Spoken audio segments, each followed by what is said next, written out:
पूरा देश मोहनदास करमचंद गाजी का जन्मदिन मनाता है। वो दूसरी बात है कि आज ही के दिन लाल बहादुर शास्त्री जी का भी जन्मदिन है, जिनके विषय में काफी कम बात हुई। मोहनदास करमचंद गाजी का गाजी नाम उठा करके पूरे परिवार ने जिस देश की सत्ता को हथियाया है, उस देश के दिल में रहने रचने बसने वाले लाल बहादुर शास्त्री जी के जीवन पर ना केवल प्रकाश ही कम डाला गया, बल्कि उनकी मृत्यु के बाद में उठे हुए सवालों का भी कभी जवाब नहीं दिया गया। मोहनदास करमचंद गाजी का गाजी नाम चुरा करके जो लोग आज सत्ताधीश होने के सपने देख रहे हैं, उन्हीं में से एक राहुल गाजी ने पिछले दिनों कहा था कि मोहनदास करमचंद गाजी के आसपास में महिलाएं रहती थी, लेकिन मोहन भागवत के आसपास में क्या आपने कभी महिलाओं को देखा है? हमने महिलाओं को तो दोनों के आसपास में देखा है, लेकिन दो अलग अलग चाल और चरित्र के साथ में देखा है। हमने जब मोहन भागवत जी के आसपास में किसी कन्या को, किसी महिला को देखा है, तो वो तब देखा है जब रक्षाबंधन का त्योहार था और वो उनके हाथ में उनकी कलाई पर राखी बांध रही थी। लेकिन मोहनदास करमचंद गाजी के आसपास में रहने वाली महिलाओं के साथ उनके कैसे संबंध थे, उसके विषय में राहुल गाजी ने शायद या तो पढ़ा नहीं है, और या फिर वो आज की पीढ़ी को गुमराह करने के लिए इस तरीके की बातें करते हैं। मोहनदास करमचंद गाजी के विषय में हमने पूरी की पूरी प्लेलिस्ट बनाई हुई है, और जिसमें हमने इस व्यक्ति के सारे वो खुलासे किए हैं जो इतिहास में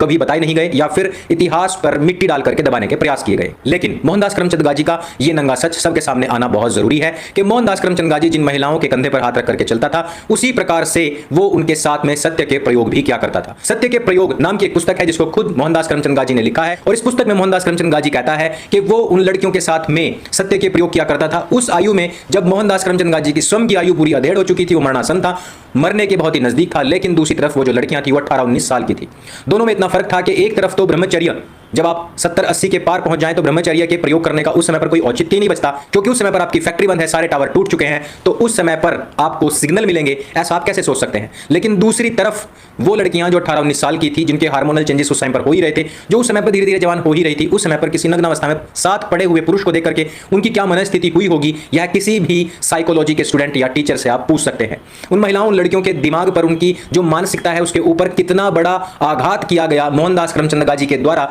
यह जो पाप हुआ है उसके द्वारा, इसका सवाल जवाब लेखा जोखा आज कोई भी नहीं रख रहा है, जबकि उसकी अत्यंत आवश्यकता है। मोहनदास करमचंद गाजी इतना ज्यादा कामुक व्यक्ति था कि बाहर उसका खुद का बाप मरा हुआ पड़ा था और गाजी अंदर अपनी वाइफ कस्तूरबा के साथ में सहवास कर रहा था। बाहर अपने बाप की लाश को देख करके उसके अंदर का जो कामुक जानवर था वो जाग गया, और उसने रोती हुई कस्तूरबा गांधी के साथ में जबरदस्ती सहवास किया था। और इस बात को भी कोई और नहीं बल्कि मोहनदास करमचंद गाजी स्वयं ही कहता है। मोहनदास करमचंद गाजी के आसपास में जितनी भी महिलाएं थी, चाहे वो देशी हो चाहे विदेशी हो, उन सब पर ही मोहनदास करमचंद गाजी का दिल आ जाता था। मोहनदास करमचंद गाजी का दिल आना ठीक उसी प्रकार से था जिस प्रकार से एक बच्चे को दिन में 5 से 6 बार भूख लगती है, 5 से 6 बार उसको सुसु जाना पड़ता है, यानी कि दिन में भी कई बार उसका किसी भी महिला पर कितनी ही बार दिल आ जाता था। यहां तक कि कुछ लोग तो यह भी कहते हैं कि उनका दिल काफी बार बकरी पर भी आया और बकरी से उनको अनन्य प्रेम था। यह दूसरी बात है कि वो हिंदुओं की आस्थाओं के प्रति बहुत ही ज्यादा निष्ठुर थे। जब उनके सामने ये बात कही गई कि हिंदुओं का पूज्य पशु यदि कोई है तो वह है गाय, उसका मान सम्मान होना चाहिए, मुसलमानों को उसकी जान लेनी नहीं चाहिए, उसका गोश्त नहीं खाना चाहिए, तो उस समय पर भी मोहनदास करमचंद गाजी के विचार बड़े ही खतरनाक थे। मोहनदास करमचंद गाजी उस समय पर कहते थे कि हिंदुओं को ये भाईचारा बनाए रखने के लिए खुद अपने हाथ से गाय मुसलमानों को सौंप देनी चाहिए। हालांकि अन्य स्थानों पर यह भी आता है कि वो गाय के महत्व को जानते थे और गौ पालन को बढ़ावा देने के भी उन्होंने बहुत सारे कार्य किए, और इस तरह के कई बार उन्होंने स्पीचेस भी दिए। लेकिन यदि हिंदू और मुसलमानों के भाईचारे की बात की जाए तो हमेशा मोहनदास करमचंद गाजी ने मुसलमानों का ही पक्ष लिया। मोहनदास करमचंद गाजी ने उस समय पर जब बंटवारा हो चुका था और हिंदू जो पाकिस्तान से आए थे वो यहां भारतवर्ष में दिल्ली के जामा मस्जिद में शेल्टर ले रहे थे, उस समय पर मोहनदास करमचंद गाजी ने आदेश दिलवा करके हिंदुओं के बर्तन बारिश के मौसम में ही बाहर फिकवा दिए थे। हालांकि मोहनदास करमचंद गाजी एक तरफ तो यह चाहते थे कि कोई भी हिंदू मस्जिद में शेल्टर ना ले, वहां पर जाकर शरण ना ले, क्योंकि वो मुसलमानों का पवित्र स्थान है, लेकिन दूसरी तरफ वो मंदिरों के अंदर नमाज पढ़वाने, वहां पर मुसलमानों के जो कुकृत्य हैं उनको करवाने के पूर्ण पक्षधर थे। मुसलमानों के प्रति उनके इस प्रेम को देख करके ही उनके पुत्र ने इस्लाम को कबूल कर लिया था। जी हां, मोहनदास करमचंद गाजी, उनके खुद के पुत्र हरिलाल ने इस्लाम कबूल कर लिया था, और साथ ही साथ मोहनदास करमचंद गाजी की पोती के साथ में ही जबरदस्ती कई बार उसने दुष्कर्म भी किया था। मोहनदास करमचंद गाजी अपने इस बेटे से काफी निराश थे और उन्होंने कई बार उसको पत्र लिखे, लेकिन पत्रों का कोई सटीक जवाब नहीं मिल पाया। हरिलाल इस बात को जानते थे कि एक मुसलमान ही पक्का बहन, बेटी, माँ या कोई भी उसको मिल जाए उसके साथ में उसकी सहमति से या फिर जबरदस्ती भी उसका साथ में दुष्कर्म कर सकता है।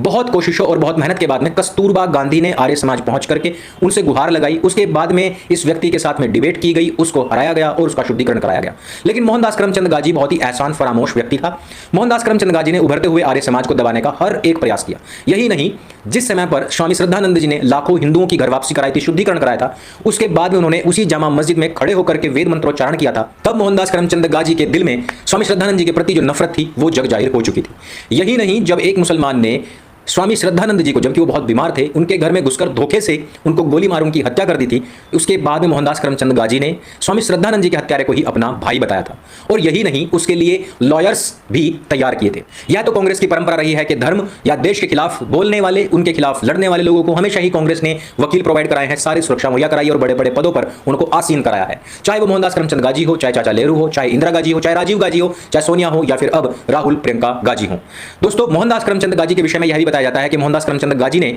स्वयं प्रथम और द्वितीय विश्व युद्ध में भारतीय सैनिकों को अंग्रेजों की तरफ से लड़ने के लिए झोंक दिया था। मोहनदास करमचंद गाजी के विषय में यह भी बताया जाता है कि उन्होंने जबरदस्ती सुभाष बाबू का विरोध किया था। सुभाष बाबू जो कि कांग्रेस कमेटी के सर्वाधिक वोट पाकर के अध्यक्ष बने थे, लेकिन एक अन्य ऐसे पुरुष जो कि मोहनदास करमचंद गाजी के लिए बकरियों का इंतजाम किया करता था, उसको अध्यक्ष बनवा दिया गया था। यही नहीं, मोहनदास करमचंद गाजी में एक और बड़ी कमी थी जिसका दंश हम आज तक झेल रहे हैं, और वो था सर्वाधिक वोट पाने के बावजूद सरदार पटेल को प्रधानमंत्री ना बनाना,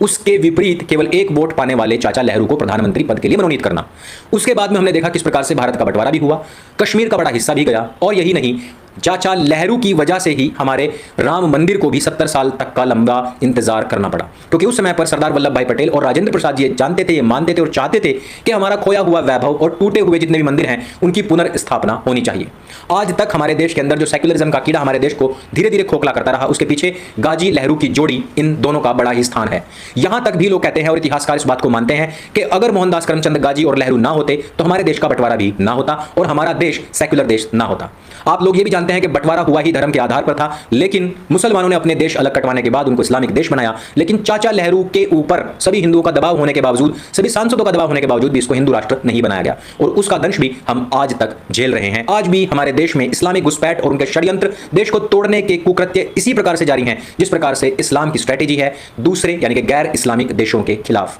मोहनदास करमचंद गाजी के विषय में विषय तो बहुत सारे हैं, लेकिन आज इस वीडियो में सिर्फ इतना ही। आज गाजी